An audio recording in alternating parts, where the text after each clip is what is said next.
It ain't my problem if you don't like me. And I don't care if you disagree. I speak the truth and don't hold back. And I won't change, that's a fact. You can laugh at me, I don't care. I've been hated everywhere. Still standing tall, still standing strong. Still too damn proud to say I'm wrong. I've been down roads that took their toll. Lost some friends and found my soul. I've been broke but kept my pride. Had my faith when hope ran dry. Don't need the world to understand. A great fella taught me how to be a man. It ain't my problem if you don't like me. I'm still a man that I'm proud to be. Been broke, been burned. Yes. All right.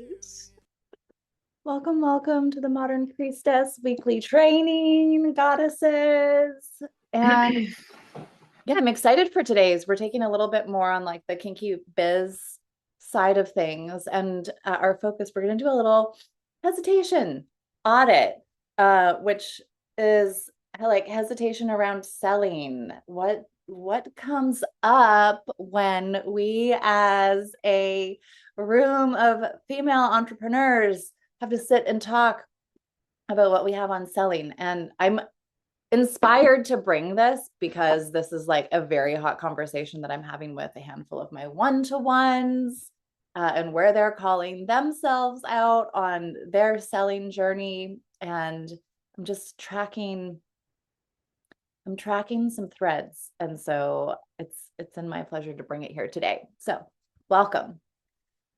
It would be really juicy to first kind of just take like the temperature of what we have in the room with us around selling. So raise a hand if you want to share what is here for you. What happens when it comes time to launch or start messaging people and invite them into an offer with you? Lexiana. I'm honestly in a really interesting process of finding my voice in sales, because I've been having a lot of conversations, and the objection, because I talk to artists that have repeatedly chosen other people's dreams over their own. I'm figuring out what the best way is to get them to finally choose themselves. And there's also like with artists, there's this like belief that like you'll be rescued by a producer one day or like by an agent. But you gotta choose yourself first, right? And you gotta take that leap first, and then the support around it, around what you're doing comes naturally because it's just now in your frequency because you're supporting yourself. So it's like I'm kind of working my way through believing in my potential clients enough that I can push them, because I'm noticing myself be very passive, and it's like, okay, you need to go figure out this refund that you're waiting for. You need to go figure out if you can get extra hours in your job so you can join. Like, go do it. But I feel like there's a way to hold them to a new standard without pushing them that I'm kind of trying to find this is more in like the closing phase of the sale. Okay. Yeah. So yes. Okay. So closing. Gorgeous. So I'm going to put a pin beside a couple things that you touched on. So I love that you spoke to the, like, and especially if it's in the closing piece, like how you get to take gold out of the objections that you're getting, conversations around where your clients are still perhaps outsourcing power, and the belief piece, right? So when you are so deep, like in such deep belief in them, how do you get to seduce them into a yes? Okay. Gorgeous. Thank you. Kaya. I just want to start by saying, Laura C., I love your outfit. I saw it on the screen. You look so good. Um, and for me, I actually don't have a lot of experience in selling myself. A lot of my clients have come to me through like someone else setting it up or introducing us. I very rarely put myself out there, so I'm still sort of learning where the edges are, but I know for a few limiting beliefs as to like what I have to offer and certainty of qualification or like why should they hire me. Um, I think my own, uh, I don't like pushing things on people. Like, I don't like being pushy. I don't Mm, like feeling pushy. yeah. Um, and yeah, I think just like the nervousness of the inexperience Mm. and rejection. Rejection is big. Okay, so good. Okay, so again, and we're gonna go deeper into some of these things. So love this. So this experience with selling versus people just coming to you through word of mouth, that's real. And in a successful business, hopefully you're getting some of both. Um, so the why piece, don't like feeling pushy, and also the piece around rejection. Okay, so good. Holding all of those close. Thank you, Kaya. Okay, Mooney. I relate to a lot of what's already been said. But the other thing I would add is like I I think trusting the value of what I have to offer, like as well as sort of the qualifications to offer it, but Yes. also like not needing the financial success means that I often don't push for that. Like I'm also mostly talking about what I do with people who already know me, and I believe in it. I do believe in it. I'm talking specifically about like an offering that's like really deep, really personal, intimate energy work, one on one. Mm, And I feel like I'm really right now in the phase of like offering it to friends and developing what I do and learning about how to talk about it. Um, and so I do like to give it or do an exchange, but I also want to kind of find the right balance of when are the moments to do that because I genuinely believe in that. But then when are the moments to tell someone this is the value of it, like yeah.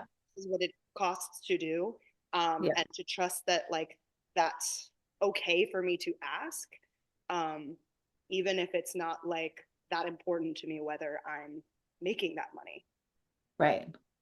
Okay, this is so good. So I love this piece that you hit on, which is the conviction, right? Like having that conviction in this is the value, also the behind your personal qualifications to be able to offer something of that value. And then you get into the whole kind of the closing conversation, same as Lexiana, right? Of like, okay, I get that there are a multitude of ways in which I can receive, sometimes which could be where you are gifting, it could be an exchange, as well as receiving the monetary exchange and owning the value of like letting yourself receive the monetary exchange. That like conviction piece kind of like threads all the way through. Thank you. Yeah. Yeah. Okay. Love it. Robin. Yeah, so my experience in business is a little bit different on some levels, but not entirely than what so many others have said. I am a level two certified international chocolate sommelier. So my business is one of offering an experience, as well as, selling chocolate, if you will. And it's like a bean to bar experience, which is more expensive, if you will, than just going out and buying Hershey's out of the store. And I'll say there's nothing wrong with that, but bean to bar, if you want true chocolate's the way to go, for a variety of reasons. For me, it's showing up in an energy, it's a sustained energy for people to want to have this experience with me, for me Mm, to take them through this experience of fine chocolate tasting, and I've done a couple corporate events. And what I'm finding about myself is it's the self-value of you have to show up a certain way, you have to look a certain way, you have to speak a certain way. So holding that sustained energy to first of all, quote unquote, hoover the people in, of course, and then to provide that experience where they're walking away saying that's wonderful. The other side of that is I do a lot of um, engagement and interacting with bean to bar chocolate makers. And it's forming these relationships, again, showing up in that, I'm going to call it an energy where they're like, yeah, I want to work with you. I want to wholesale to you. Because again, part of the experience is getting the chocolate for these tasting experiences, but also doing some retailing of it as well. And I'm actually flying to Seattle to see in 2 weeks to see my daughter, but also to meet with a bean to bar craft chocolate person out there. So it's an energy um, Right. that I sometimes want to undermine myself with. It's Mhm. like, in those weaker moments, it's like, okay, what is it about me that would want to draw people in to either work with me or have this experience with me? How do I show up that way? So, Yeah. yeah. Okay. So almost that like that conviction thread is still Yeah. there. Yeah, even Mhm. with this one. And I love this distinguishment between also like, okay, again, what are we selling? Product, experience, both. Mhm. Um, and that, yeah, that piece of like, again, the conviction in providing the experience that you know that you were here to provide. Mhm. Okay, gorgeous. And the energetics behind it. Tracy. Similar theme underlying for me also. A question of, I get paid to be a nurse from my employer, so that part of my job is educating about health and that. So then what my role that I want to be in private practice for as I transition into mental health is more of a holistic coaching and a support like a group like this for women. And um, so my worth comes into question as if I am doing this and being paid by my employer, why is somebody going to pay out of pocket to me Mm, when they can say, well, I'm going to go through my insurance company and pay a $20 deductible and go to the free health coach that they provide? Or, like, how do I differentiate that myself when yeah. when I'm seen still as a nurse who is employed? Yeah. This is so good and so real. And I have like multiple clients who have been nurses or even doctors who are transitioning and the same thing, right? Of like, okay, wait. And even just that where, when here your clients are just filtered to you. There is no selling, right? It's like you offer a service that they need, they show up in your office and you're of service. So this again, this belief piece, kind of like what Kaya was tapping into, right? And so where doubts and worthiness come into play, so real, and also could limit us, but they don't have to. Okay, thanks, Tracy. Joanna.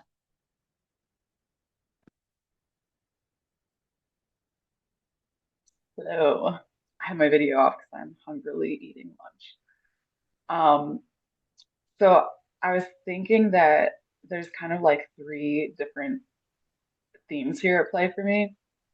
And one of them, because Tracy, I'm a nurse as well, is to is like wanting to transition away from like a 40-hour week nursing role and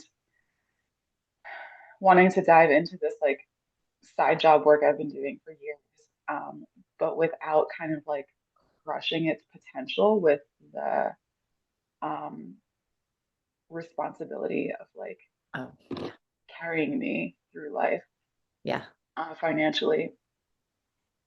So wanting to like blossom and like give space for this beautiful thing without like putting so much like pressure and like, oh my God, like, it all comes down to this.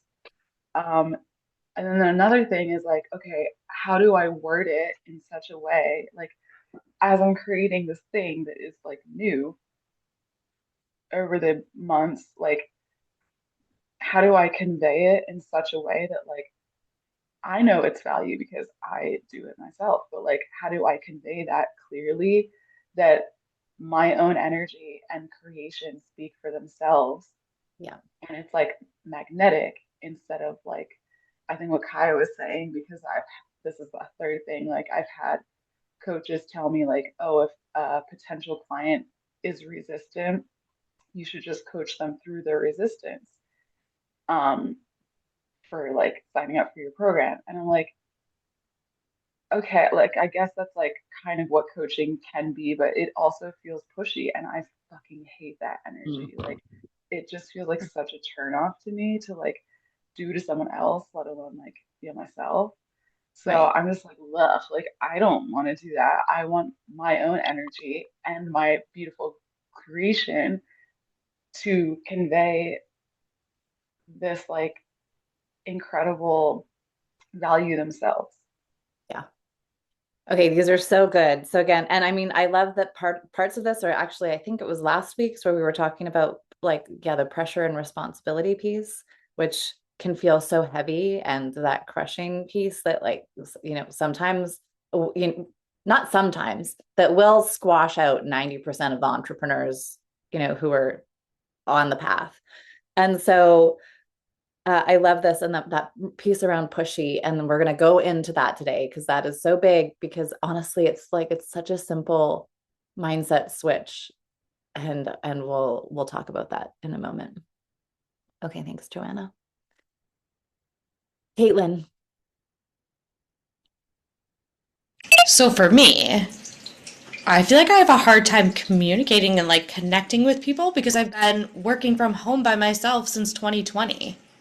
That Yeah. like I almost get awkward and I lose that connection. And maybe it's like that proving piece that comes out a little bit too much of like, Uh, instead of making it be like a simple conversation, right. like that personal touch that would be like, oh, that's warm. Yes. Okay. So there could just be like this discomfort or awkwardness of literally having the conversation. And I love that you also brought in this piece around proving, right? And like, this is huge for us to remember too. Like, it is not our role to prove or convince in sales. It's like this piece of like that value piece of, I know, like with that solid conviction behind knowing your worth and what you're offering and why it is what whoever you're having this conversation with needs. But this is so real again, right? Like, how do I go in so that I'm not trying to prove myself? And also where it's like, owning the fact that, hey, this is only just a conversation that I get to have with this person. And that's fun, right? Like I would love to like, get on a call with any of you for any amount of time. That's just fun. What a gift. But how do we get all of this other energy in the muck that we carry around selling that all of a sudden makes it an awkward conversation? Okay, Katie. Okay.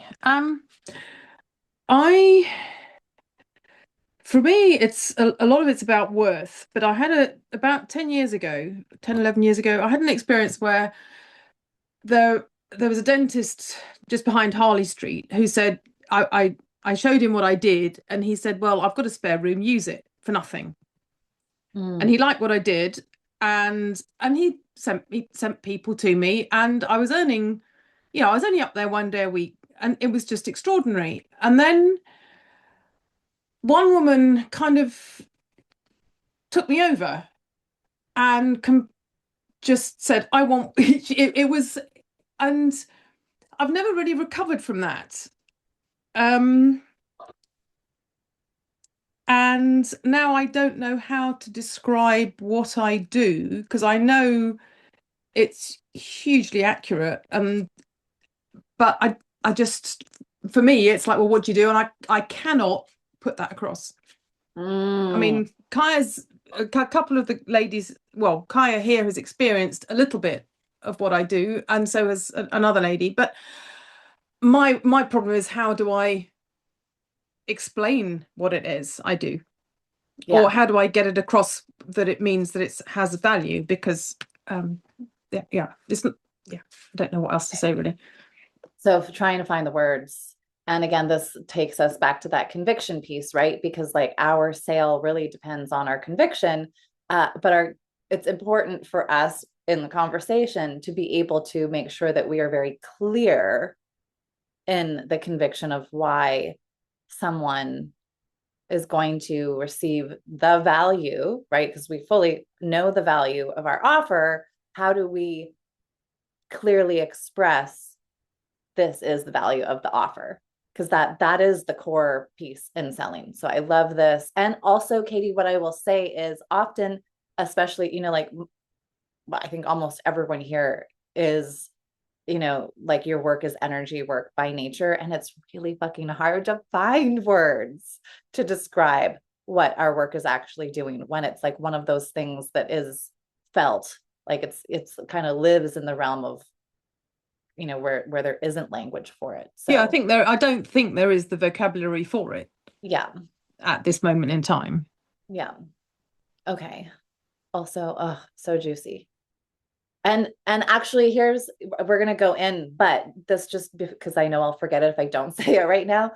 How beautiful if you fully owned that. Listen, my work is so unique and so potent. I wish I could find the words to describe it to you, but it lives in a realm. It is so powerful, and it lives in a realm where there actually isn't language to tell you the power of this work, right? If there is a way that if you could just own that, like the conviction of knowing its worth and value, to say that, you could say that to someone and they would go, oh, right, wait, what are we talking? Like, whoa, it sounds powerful and magical at a point, right? So again, that's just an example of where we can insert conviction, right? You know what? I can't tell you what this is like in words. Well, you better buy it then if you would like to figure it out, right? Okay, so this is good. Gorgeous, yes. And keep sharing in the chat here, the witch wound stuff, 100%. Right, where we get these blocks and limitation and being able to own our voice and communicate it. So we can see kind of a theme here, right? There is a lot that will rise around selling, things that come up around pricing, our value perception, the close, right? Maybe we're really good at everything leading up, but then it's like, wait, shoot, how do I close at this point? And these are all impacted by social conditioning, and those beliefs, right? Oh, well, selling feels aggressive, or I feel like I have to prove myself. Oh, it feels really pushy, right? So all of these things that then literally become this like door that keeps us where we're actually underselling or trying to justify ourselves to someone, perhaps before someone even responds to us. So, and then we also have the objections, right? So there's all the objections that we'll get from buyers that have to do commonly with, almost always, budget, timing. It could be perhaps, like competition with someone else who does similar work to ourselves. And these are all going to expose, as a seller, our conviction gaps and where we are still getting tripped up and self-doubt. So I'm just going to go over, I don't have a clue what, I have all these things that I kind of wanted to look at. I don't know what we'll get to do today. So this might be kind of like a series that plays out. But we'll look at 4 of the hesitation types, and then we'll see where we'll go from there. So the first one that I want to drop into is when we are softening the price. And I will also just say, I love doing this. I love, it's like part of my love language though, is like gift giving. And so I really have this thing where I love being able to like be flexible on price. So just so y'all know in the future, this is something that this is like where I totally do. I don't know if it's my hesitation, but I know I do it. Why this can happen is the storylines that kind of run behind this are fear of seeming greedy. So you can think back to like if this feels like something that you do, it could have to do with conversations that were literally happening around you in your home. If you came from a household where your parents were often telling you you're spoiled, or if grandparents were telling you were, I literally had a client this morning who was like, this was her story. My grandparents one Christmas told me, oh, you're so spoiled.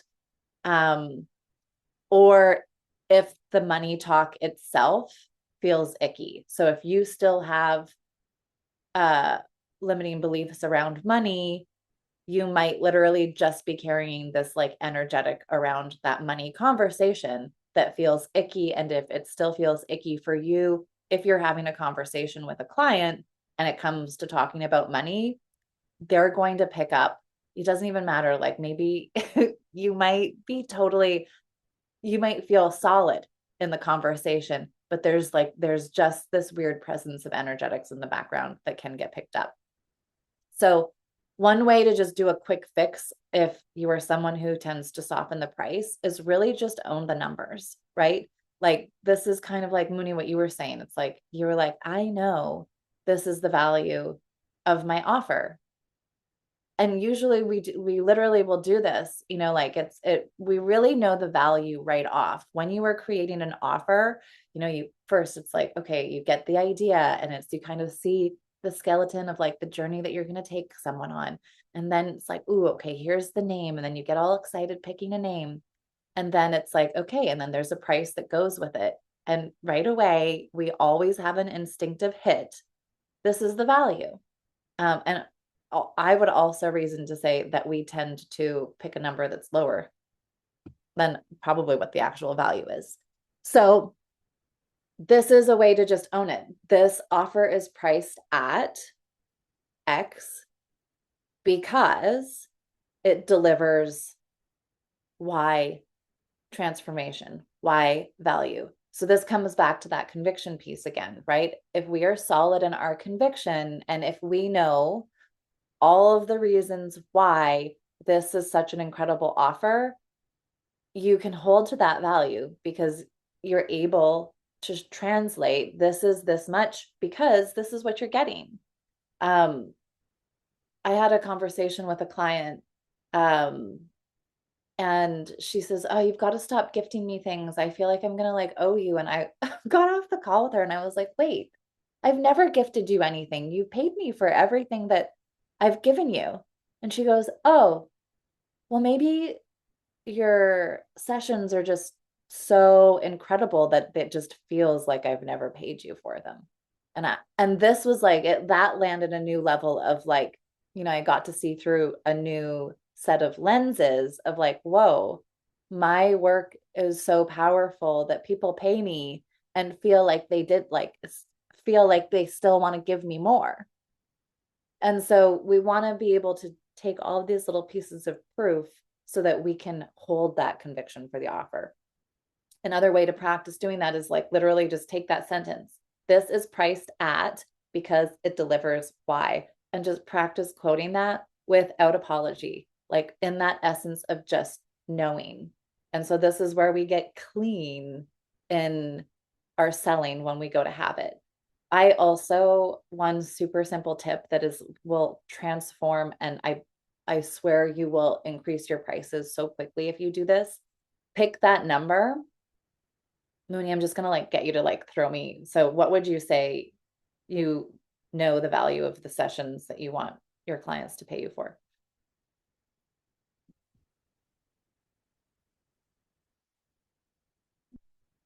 Just give me the price.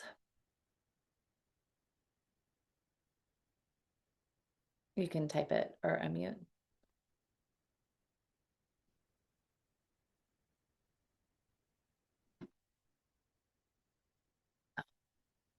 Or someone. Kaya, give me your in-person session, or give me the retreat that you're doing. How much do you know that is worth? Like the one-to-one that I'm hosting? Yeah. 2,800. Okay.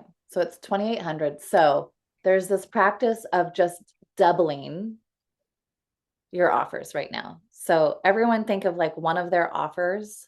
So 2,800. Oh, you're giving me, my math is okay. 6, carry the one, 5,600. So you're going to practice every time that you talk about that in your head or to a sister goddess or anyone else, you're now going to just, it's 5,600. You know that it's 2,800, but you're going to talk about it as 5,600. And so your nervous system gets used to it being priced at 5,600. And so then when you go to have this money conversation with someone to go and sell it, what I actually love that's really magic is you usually slip and tell them it's this value because it's what you've been talking about for so long. So it's like an instant like price increase. But it also is great because if we're just talking about it in all of the, all the times that we're thinking about it in our head, all the times that we're doing the quantum clearings or in conversations with girlfriends and just in the planning process, if we talk about it over and over and over again, it lands in our nervous system and it's like we've anchored that value and the belief in with that. So that is one thing to work with that one. So if you tend to soften the price. Okay. The second hesitation is sometimes when we get into over explaining the offer. So this Caitlin is like you, right? Of like, oh, when I feel like I have to prove. So the reason that this often happens is because we have this lack of the buyer clarity, which creates the seller uncertainty. So if someone is not completely clear on what they're buying, we're going to start to waver in how we talk about it. So this is where you, again, the simple fix is just pause, right? So when you're in conversation and talking about like what the benefits are or the value, stop yourself. Once you know your conviction and once, when you're in that conversation of, oh, this is why I see it as a perfect fit for you, share the things that come to you as the perfect fit, pause and ask them what stands out for you. Flip it over to them so that now you are listening. And what you'll first get is, do they understand? Do they understand why you see this offer as perfect for them? But then the other thing that will happen is they're probably going to start telling you, literally telling you what it is that they're looking for. And once you can get that out of them, this is also why I love objections. You get so much information out of objections because they start to tell you what it is that they really need. Oh, is this about money? Oh, is this about time? Oh, is this because you're still missing how this is the perfect offer for you? So just pause. We just tell ourselves, if you're a talker, it's where we get to stop and listen, because there's so much information that you're going to get when you ask them, what is standing out for you? What are you getting from what I've just shared? So this is if you are the over explainer. Okay, the third hesitation is around the close. So are you avoiding the close? Perhaps. The reason that this would happen, this form of hesitation, is because rejection, right? If you are so fearing the no, which also, like you were going to get 90% no's when you were in a launch, probably even more than that. So we really do have to get okay at getting no. I even reason to say start to get turned on by getting no's. So because what we will take is their no as personal failure, right? So, which also I feel like this one's so true. I'm sure this is probably key for so many people. So this is where you get to just reframe. So again, if you feel like it's pushy or you feel like you are trying to put pressure, you're like worried because you don't want to pressure someone into something. This is where we get to remind ourselves, for one, this is a sacred offer that we're putting out into the world, and turn on selling. Our selling is only ever an invitation, right? Like you're just reaching out to people, one, probably because you really love them and are like, you are such an ideal client. I would love to get to work with you. And because it's an invitation. It's like, hey, I want you in my world. Hey, I really think, all the conversations that you have with people, and you're like, oh my God, I feel like my offer would be so perfect for you. Right. So it's like this invitation is coming from such a beautiful place. It's a sacred offer. It's sacred selling. It's only ever an invitation, which means we know people in their own sovereignty can say yes, no, maybe, and anything in between. So it's like switching into that reframe of, okay, this is an invitation, and really owning that space within the invitation, like literally in conversation with them. Does this feel like a right next step for you?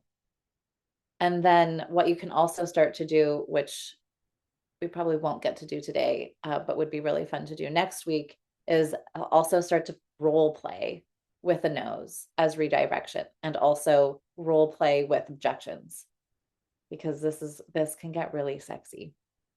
And it feels really good, again, to be able to know that you feel in conviction and solid with being able to hold someone in their objections.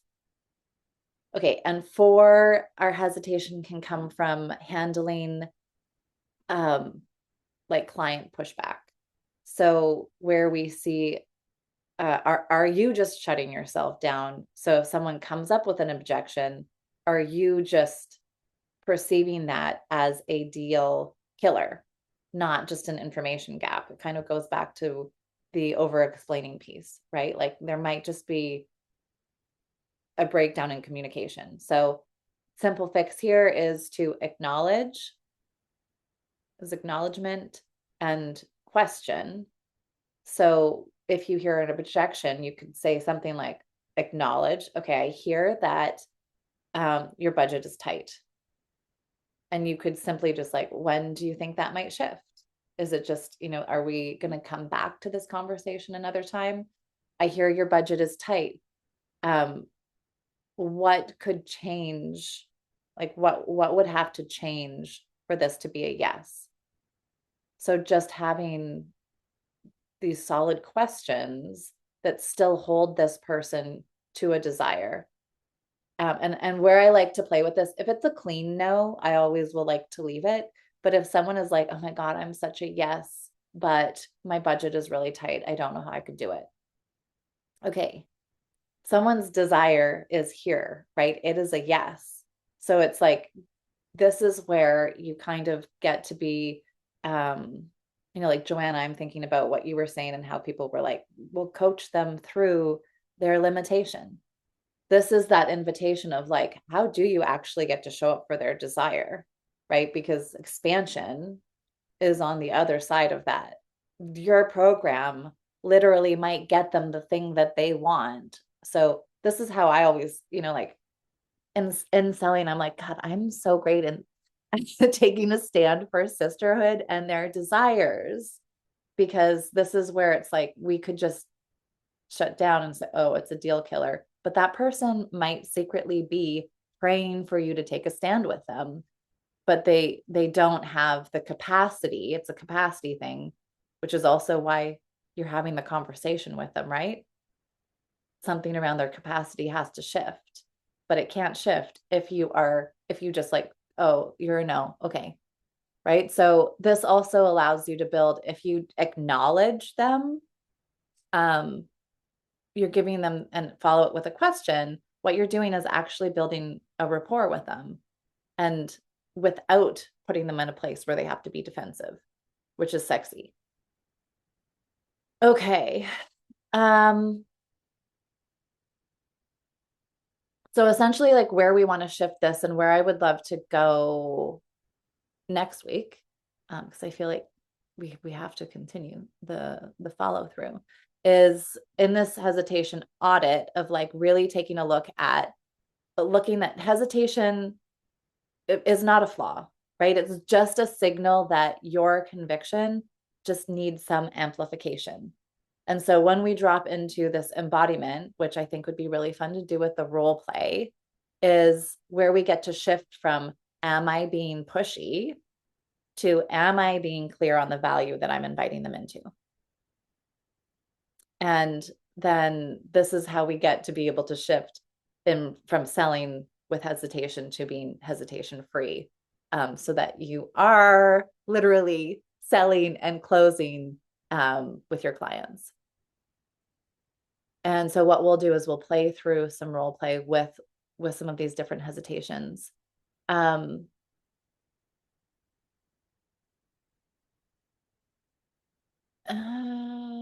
that what I want to do? Yeah.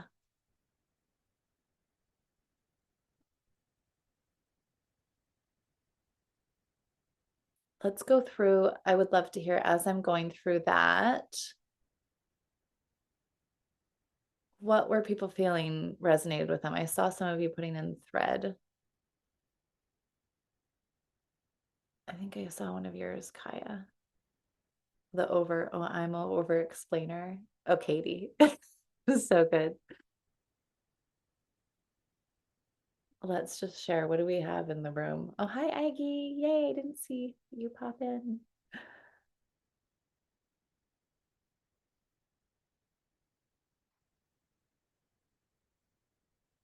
Delaying someone's yes to avoid rejection. Oh, yeah, that's so good. That is solid hesitation. Can I say something? Yeah.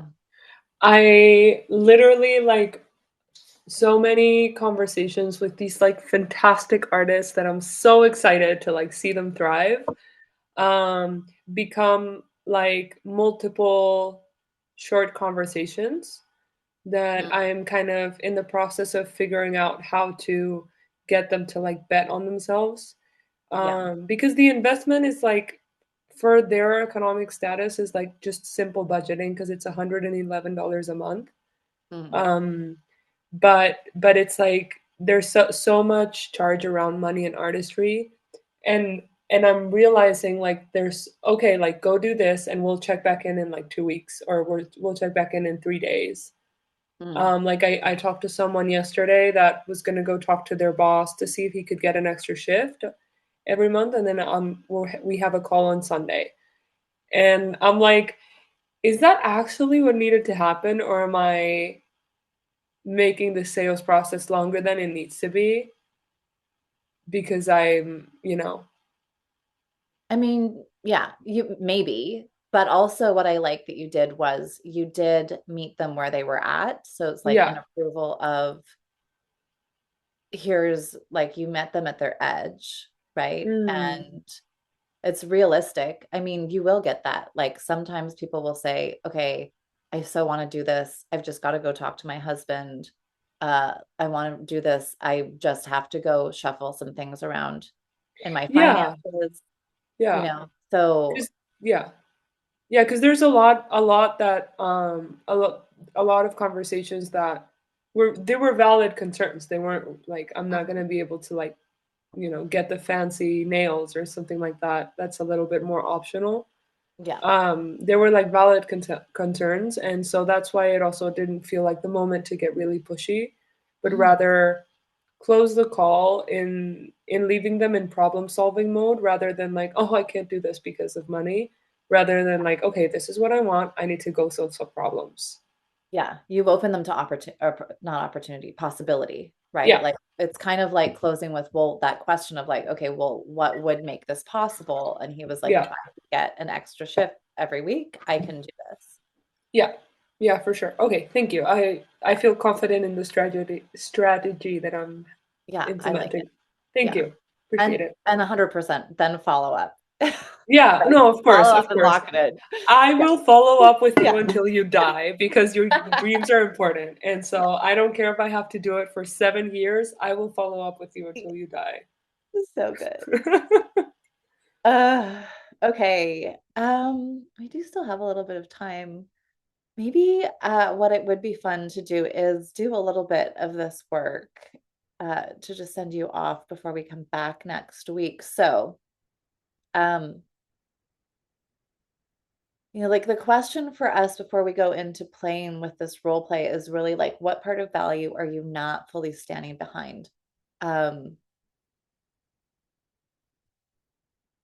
So why don't we take a moment to just journal and get really clean on, like, if you were to go make an offer, like, get clear on your conviction. So journal, I'm going to put some music on and just take a second to journal. So, and even maybe you can even picture someone if that you do want to put an offer to, or it could be someone from the past, and just picture how you would reach out to them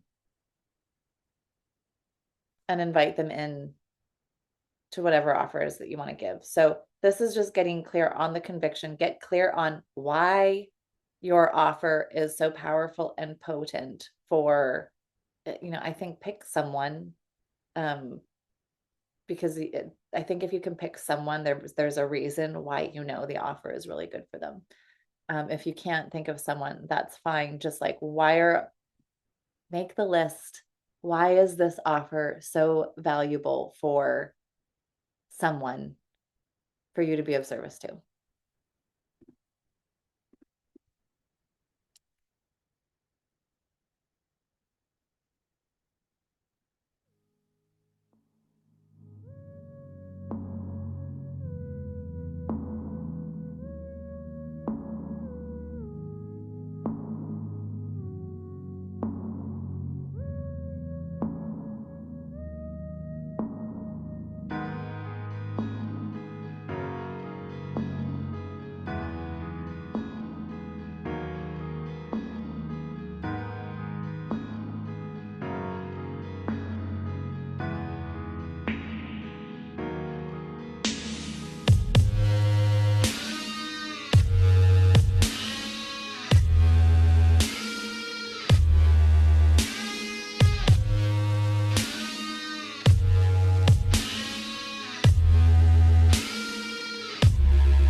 Another minute.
idea down, not idea, your last point.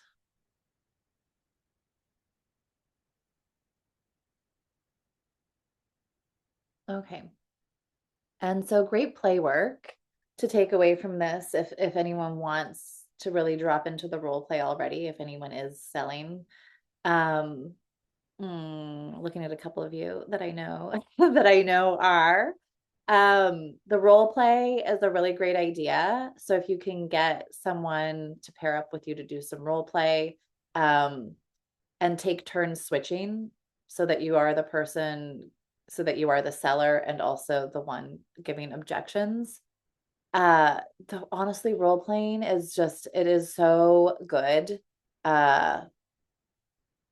It's like the best way to get more. It doesn't matter. I mean, you're going to learn every time you do have a real conversation, but role playing is literally just as good.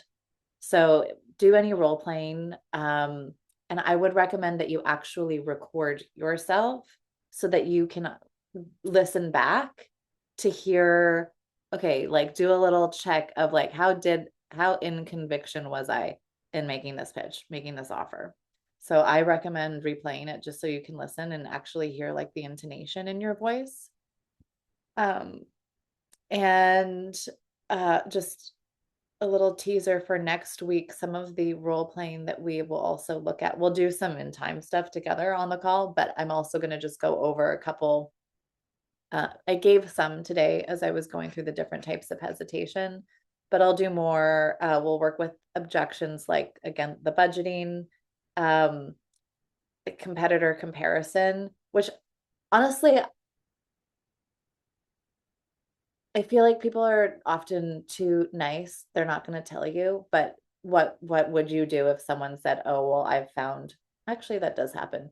I found someone else that I'm going to work with instead. So again, that you don't have to close the door, right? Like smart to shop around, but also what if you are the one.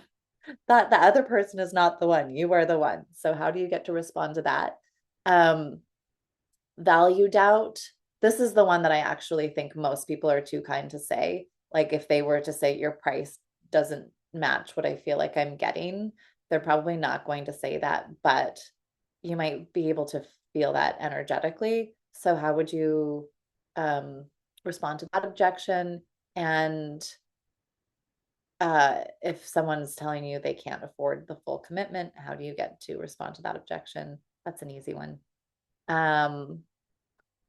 And so that's what we'll look forward to. I think I'll also take the 4 different hesitations. I'm probably going to just make a fun little worksheet that I will send out of that. So I'll share that in the Modern Priestess thread. And just the takeaway from this, right? Hesitation is not a flaw. This is the invitation for you to amplify your conviction. When you start to feel yourself getting stuck, it's not going to where that pattern of, oh God, I'm being too pushy, but switching to, am I being clear on the value that I'm inviting them into, right? Because the more clearly that you stand behind your offer, the easier that it becomes to be able to speak it with confidence. And once that clarity is embodied, which is why I suggest the role play, your selling is going to stop feeling like a pressure to you and start to feel more like a grounded invitation. And I speak to this with conviction, because I've been having conversations around the Italy retreat, and this thing has happened for me energetically where I'm really starting, it's shifting and transforming, and it's actually helped me like narrow down on like the woman that's really going to want to be at that retreat. So as I'm sending out messages, it's like, okay, I'm looking for like advanced pleasure practitioners or participators, and I'm really able to like, here's what we're going to get. And I've been getting this response like, oh my God, thank you so much for painting like the incredible vision of what is happening at this retreat. And so so even if they say yes or no, that's the response that you want to get from someone, right? Like, okay, the message that you just sent, it's clear. Thank you. I so understand what is on the table. I see and I understand what you're offering. And then they're able, from your confidence with their clarity, able to respond. Okay, let's just do a couple frames before we close out. What's everyone walking away with today? Hiya. First off, I think that this whole call needs to be like a podcast episode that you like when you start your podcast. Like, this was so juicy, and I'm so grateful there's replays. It was so interesting. As I was dropping into my body when we were reflecting on what the value of what we're offering is, I've been kind of like questioning. I'm like, God, like, what is the value of, because I'm going to be hosting embodiment coaching, like, I'm going to be hosting one-to-ones. Yeah. And I was able to ask myself, like, well, what has embodiment done for me? Yeah. Because what I'm going towards with the clients that I'm wanting to attract is like the clients, I want them to be kind of where I was like 3 years ago, you know? So what, like, where was I then? Where did it get me to where I'm at now? And I just got so much clarity. Like I have a list of like over 10 things that I was like Yes. surprised. So Yeah. yeah, thank you. So good. And that's just so brilliant to have gone there because you are your first client, right? Like you are offering this because of this is the work that you have taken yourself through. And that's why you're offering it because you do know the value of it. You're offering it because it has changed your life. So, okay, yay, I love this. Mooney. Well, I would also like to frame that, what you just said, Kaya, because it gives me a lot to think about. I think that's like, I want to spend like 20 minutes or 20 hours writing that down.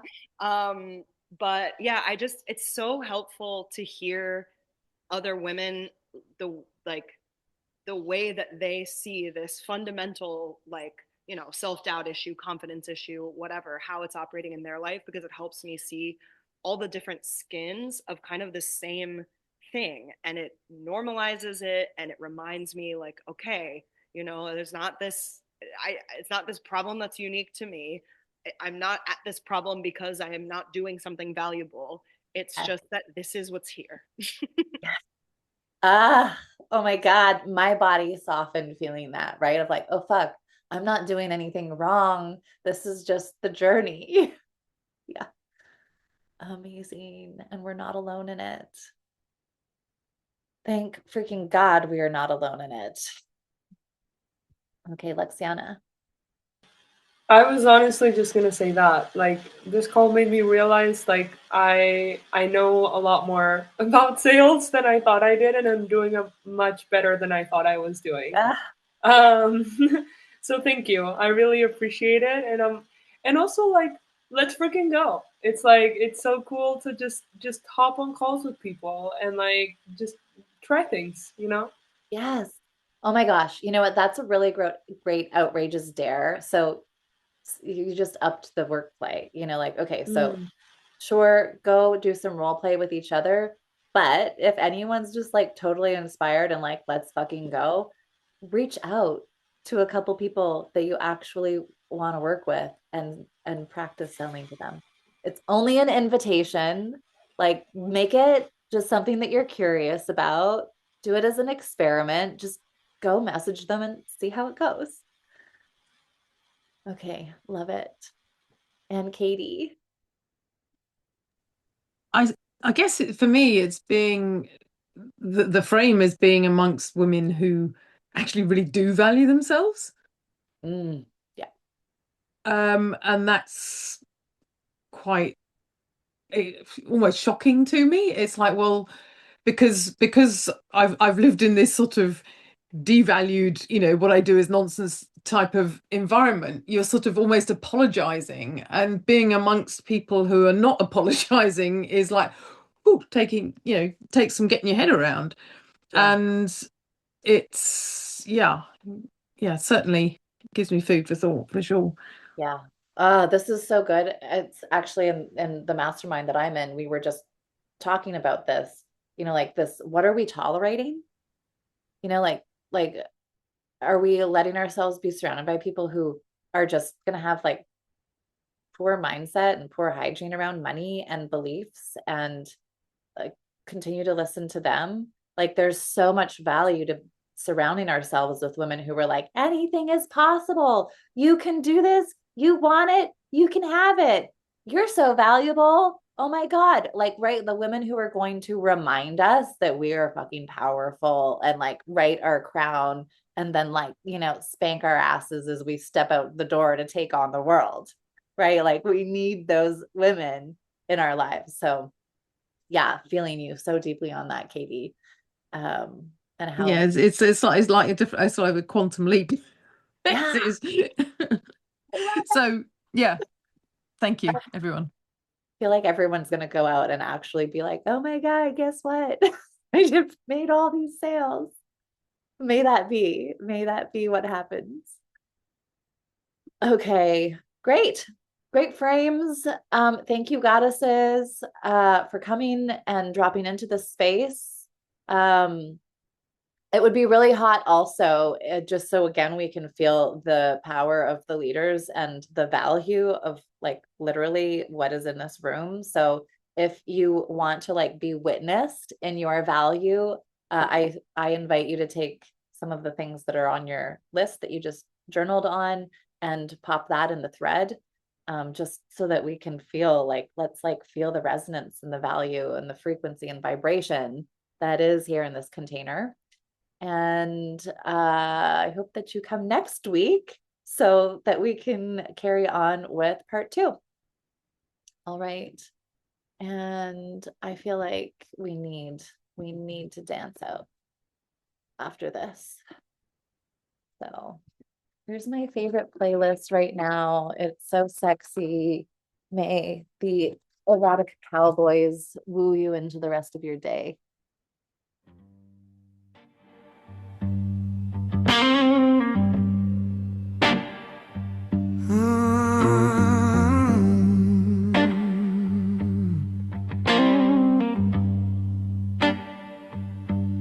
Felt I was born for something more, but I'm still knocking on a broken door. Destined for greatness, that's what they say, but the road keeps dragging my soul away. Try my hands at 1,000 things, still don't know what tomorrow brings. But I won't lay this burden down till the fire in my chest shakes the ground. Love you, babe. Every scar I wear is proof I tried, every dream I lost